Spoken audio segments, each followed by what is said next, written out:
Now we're going to briefly present to you where we're heading in the future, and we've got Amanda Lawrence is going to speak in a moment about how the Ad Observatory has led to the Australian Internet Observatory, marvellous new research infrastructure for Australia. And then Abdul, our absolutely fabulous data engineer, is going to introduce the new mobile tool that we'll be using in the second phase of the Ad Observatory, and then I'll briefly show how we're planning to use that, and hopefully we'll still have plenty of time for discussion. So I'll hand over to Amanda and then Abdul. Great, thanks, Christine. So my name's Amanda Lawrence. I'm an affiliate at the ARC Centre of Excellence and Program Director at the Australian Internet Observatory. Next slide, please. I don't seem to have the controls. Great, thanks. The Australian Internet Observatory is a new 4-year national research infrastructure facility inspired by the work of the Australian Ad Observatory and at ADM+S and other projects. And it will make a range of tools and training available for Australian researchers to analyse social data and digital platforms. The Internet Observatory has received a $5 million investment from the Australian Research Data Commons and the Australian Government's National Collaborative Research Infrastructure Strategy, as well as co-investment from university partners, as you can see on the slide there. And it's one of 6 focus areas in the ARDC's HAS and Indigenous Research Data Commons, a $25 million investment in developing research infrastructure for Indigenous data capabilities, social science, creative arts, languages, data integration, and digital platforms. Thank you. So there are 4 streams that IO, as we're going to be calling it, is going to be working through to collect and analyse data. So data sourcing will provide an integrated suite of data collection tools, including citizen science approaches, such as has been seen in the Ad Observatory, through browser extensions, mobile apps, and download packages, as well as APIs, generative AI, clean rooms and other methods. Then the data laboratory will be a space to do further analysis using machine learning and data visualization tools, test environments and simulation tools. And then governance and data management will include ethical and legal frameworks, data linking and interoperability. And finally, a national engagement and research training program to expand the skills and capabilities of Australian researchers and decision makers, not only in education, but civil society, government and industry. Next slide, please. So the team is a major collaborative effort being led by a multidisciplinary team of researchers and technical experts across partner universities. This is just some of the team, and many of you've seen present today. Next slide, please. So this is just the beginning of this program. We've really only just, the ink's barely dried on the contract. So a lot more will be coming through via our website, internetobservatory.org.au. You can sign up for a newsletter where we'll provide information on the workshops and training events and jobs coming up. You can also follow us on LinkedIn. We'll be putting resources around about the kinds of tools and approaches that you've seen here today and the other things that we'll be doing. And please do get in touch with me or any of the members of the team if you'd like to know more. Back to you, Christine. Yeah, thanks, Amanda. It's over to Abdul and Brett. I think I just sent you a message about the slides. It's slide 9. Yeah, perfect.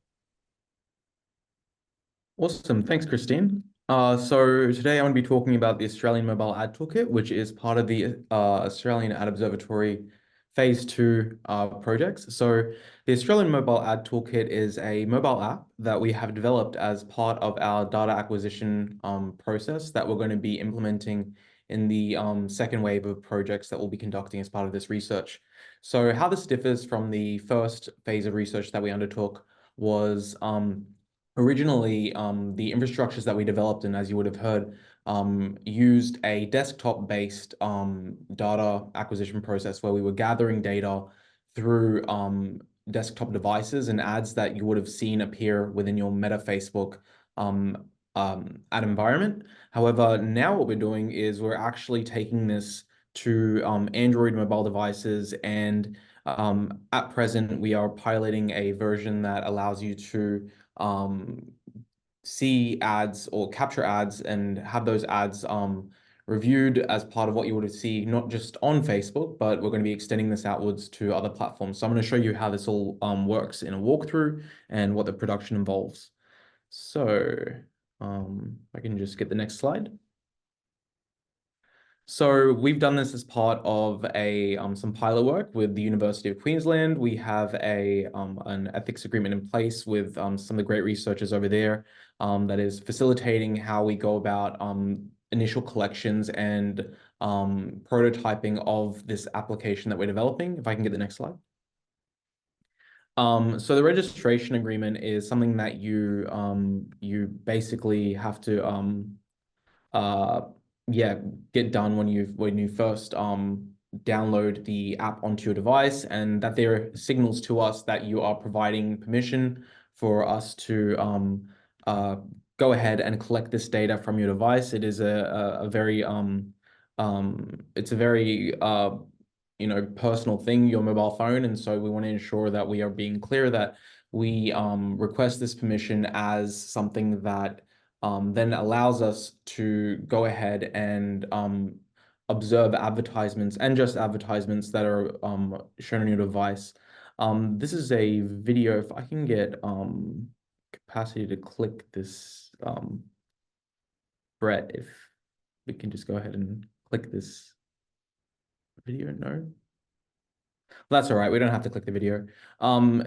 In any case, you go ahead and you click through this registration agreement, and then it would load up a bunch of controls where you provide some basic demographic information about yourself, which we then capture. It's non-identifying, but it allows us to understand demographic patterns as they will emerge from the studies that we hope to conduct as part of this research. So just on to the next slide. Once you've filled out the registration form, and this is just the agreement that you go through, next slide, then what happens after that is you switch the app on. And when you switch the app on, you get an indication that, yes, this is going to be recording your screen. The way that the app works is it will conduct a closed version of screen recording that will wait until you are within Facebook before it actually starts gathering data. Next slide. And so then from there, once you actually turn it on, you'll be able to see from within your device. It's very transparent. It lets you know that, hey, we're recording advertisements, and these advertisements are things that you'll be able to go back and review from within the app once they've been collected. Next slide. So essentially what happens once the app is running is that you just go about your business as usual. There is a video here that's not displaying, but in the top corner of your app, you would see that little icon that's appearing on the right there. It's a screen recording icon that lets you know that we are running this closed recording. Next slide. And then yeah, there it is. And so when an advertisement appears, that advertisement is then captured by the software. Can I go to the next slide? Once the advertisement is captured, it loads up into a personal dashboard, and what would display on the screen, if we could get the video working, is essentially then an advertisement as it then loads up, where the individual can review the ad, determine whether or not they would like to contribute it, and then that there is captured as part of the data set that we then analyze in our research. Next slide. So now I'm going to talk about the back end and what exactly goes into this in just a bit of a nutshell. So the screen recordings, the way it works is that it is continuously analyzing advertisements that are recorded through these video recording methods on your device. It's chunked frequently, and we sift this every 15 minutes to determine whether or not what you're seeing is Facebook ads or not Facebook ads. It's incredibly meticulous about what it determines to be a Facebook ad versus what isn't a Facebook ad. Next slide. And the way that it does this is that when an ad appears on your screen, it will in real time actually rip out just the advertisement as it is shown to you. So here's an example here where you can see that what it's done is it's highlighted the advertisement as it slides through the actual viewport of the individual's device, and then it chunks it up, makes it into a really compact version that can then be uploaded from off the device into our cloud-based data set. So next slide. And so then once we actually stitch it back together, what you get is this beautiful sort of almost real-time video of what you would have actually seen on your device in sort of like a stitched GIF version. And what we do then with that advertisement, once we've captured that, is we go ahead and we implement a bunch of image analysis techniques to help us understand the advertisement and enrich the ad if possible. So one of the things that we do is we conduct optical character recognition to piece apart text as it's appeared within the ad.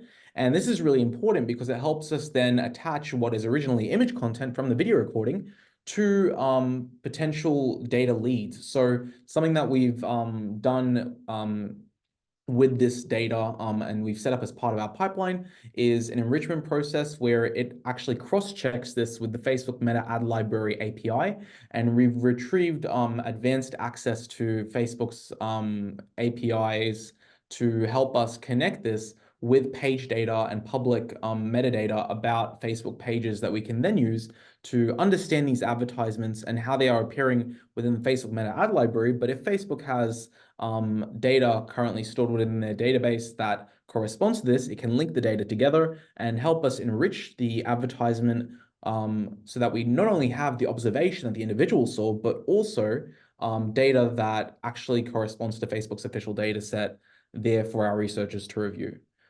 And that is pretty much me. I'll be handing it back now to Christine to continue on. Thank you.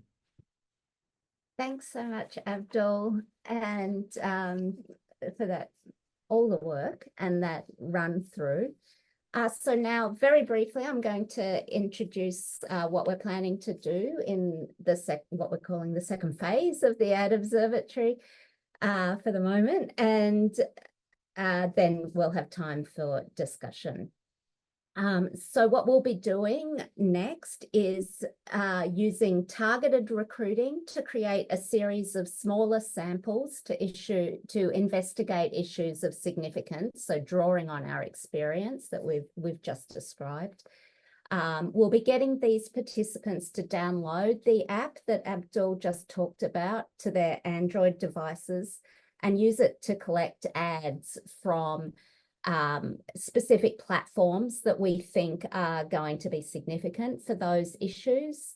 They'll be installing the app for a shorter period of time, a matter of weeks, rather than a long term, because it is quite a big thing to install the app on your device. And we'll also be engaging with our participants and learning from them about how they narrate and understand their experience of automated advertising online. At the same time, we'll also be continuing to develop our own automated tools for identifying certain categories of advertising and in terms of the content of the ads and the patterns and sequences of the ads. And that will also help us to comprehend the use of generative AI in both ad creation and targeting as it comes along. If I could have the next slide, Brett. We're particularly keen to get feedback on the case studies that we're planning.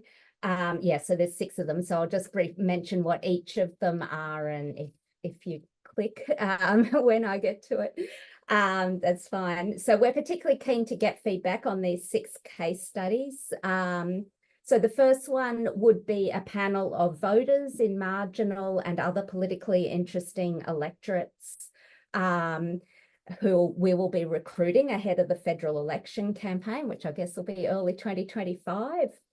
The second group will be young Australians, and we'll be looking to explore harmful industry advertising, particularly gambling and alcohol, and gender and socioeconomic background, how that relates to their experiences.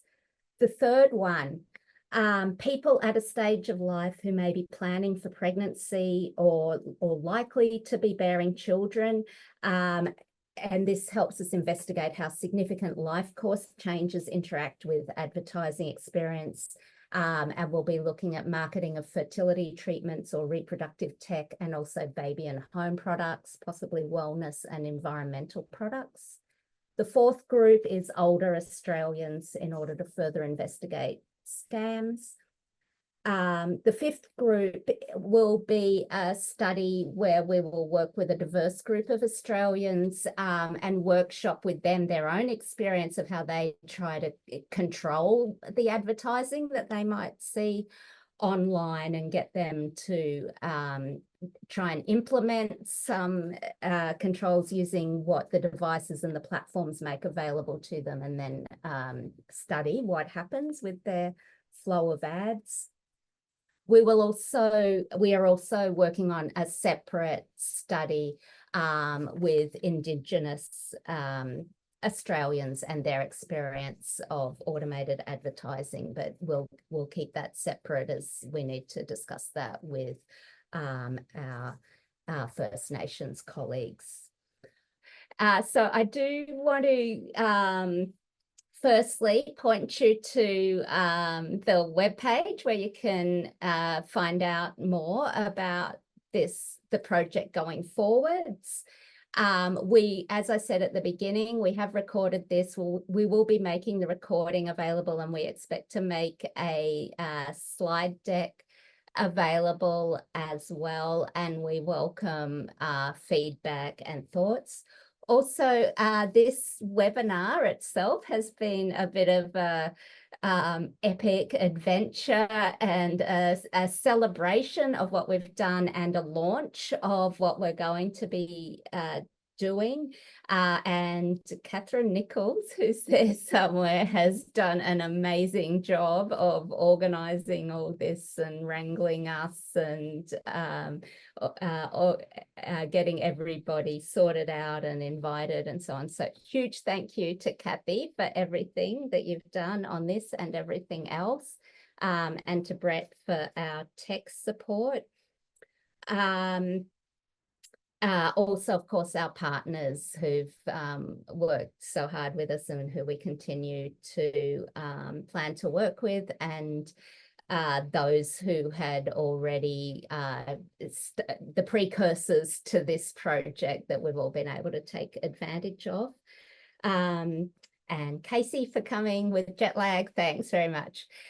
So I think those are the thanks. And I thought of something. Of course, we will also be making some new hires as part of this next phase of the Ad Observatory. So do watch out for that and point good people in our direction, please.